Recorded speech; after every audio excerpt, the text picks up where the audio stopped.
Hello student, Gargi tutorial ক্লাসে তোমাদের স্বাগত জানাই। দেখো, আজকে আমার বিষয় হলো বর্ধমান ইউনিভার্সিটি সেকেন্ড সেমিস্টার স্টুডেন্টদের জন্য যারা মাইনরে বেঙ্গলি রেখেছ তাদের আরও একটি গুরুত্বপূর্ণ প্রশ্নের উত্তর আমি আজকে দিয়ে দিচ্ছি। শ্রীকৃষ্ণ কীর্তন কাব্যটি বাংলা ভাষা ও সাহিত্যের কোন যুগের নিদর্শন, কাব্যটির রচয়িতা কে এবং কাব্যের যে বৈশিষ্ট্য তা আলোচনা করো। আমার কথাটা একটু মন দিয়ে শোনো। এখানে যে শ্রীকৃষ্ণ কীর্তন কাব্যটি বাংলা ভাষা ও সাহিত্যের কোন যুগের নিদর্শন, এটা করবে মধ্যযুগের নিদর্শন, এবং কাব্যটির রচয়িতা কে সেটা করবে তোমরা বরুচণ্ডী দাস। এরপর যেটা ইম্পর্টেন্ট কোশ্চেন সেটা হচ্ছে তোমাদের এই যে কাব্যের বৈশিষ্ট্যটা আমি তোমাদের আগে দেখিয়ে দিচ্ছি, তোমরা ভালো করে এখান থেকে দেখে নাও, কিন্তু আমি যে অ্যান্সারটা তোমাদের বলে দিচ্ছি সেটা তোমরা এখান থেকে করবে। কাব্যের বৈশিষ্ট্যটা এতটা তোমরা দেখে নিয়েছো, এখান থেকে করে নিও। এবার আমি যেটা বলছি শ্রীকৃষ্ণ কীর্তন কাব্যের গুরুত্ব, এটা বেশি ইম্পর্টেন্ট। দেখো, এটা এখান থেকে করবে এইভাবে। শ্রীকৃষ্ণ কীর্তন কাব্যই বস্তুত পরবর্তীকালে বাংলা কাব্য সাহিত্যের আদলে গড়ে উঠেছিল।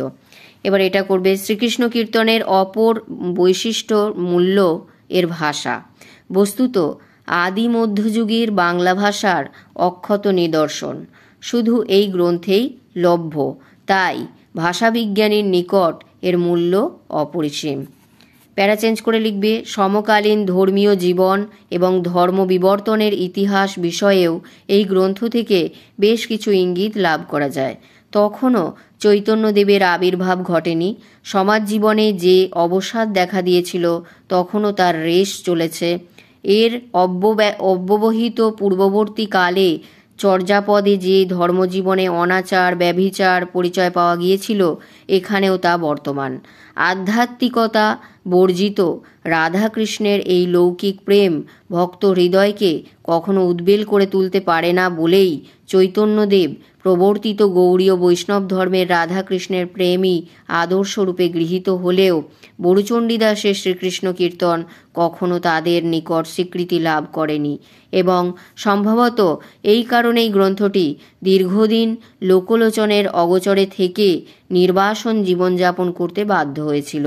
তবে সমগ্র কাব্যটিতে স্থূল রুচি ও কামরসের আতিশয্য থাকলেও গ্রন্থের শেষ খণ্ড রাধা বিরহতে রাধা প্রেম যেন যন্ত্রণায় বিষামৃত পান করে স্থূলতার পঙ্ক থেকে পবিত্র প্রেমের শতদল রূপে বিকশিত হয়েছে।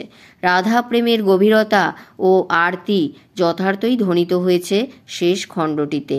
তাই বলা যেতে পারে বরুচণ্ডী দাস শ্রীকৃষ্ণ কীর্তন গ্রন্থ যেখানে সমাপ্ত করেছেন সেখান থেকেই যথার্থ সূচনা ঘটেছে বৈষ্ণব পদাবলী সাহিত্যের। বৈষ্ণব পদাবলীর সূচনা লগ্নের আখ্যান কাব্য হিসাবে তাই শ্রীকৃষ্ণ কীর্তন গ্রন্থের ঐতিহাসিক গুরুত্ব যথেষ্ট আছে।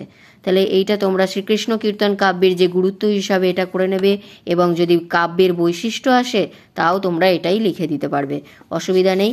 আর এখান থেকে যে দুটো গুরুত্বপূর্ণ শর্ট কোয়েশ্চেন বললাম সেটাও করে নিও। এছাড়া আমার যে সাজেশনের একটা দেওয়া আছে, শর্ট কোয়েশ্চেনের যে সাজেশন দেওয়া আছে সেটাও তোমরা করে রেখো, ওখান থেকে প্রচুর কোয়েশ্চেন তোমরা কমন পাবে। তাহলে এই গেল আজকের ভিডিও। যদি তোমাদের ভিডিওটি দেখে ভালো লাগে অবশ্যই লাইক করে দিও, এবং চ্যানেলে নতুন হলে সাবস্ক্রাইব করে নিও। দেখা হচ্ছে আবার পরের ভিডিওতে।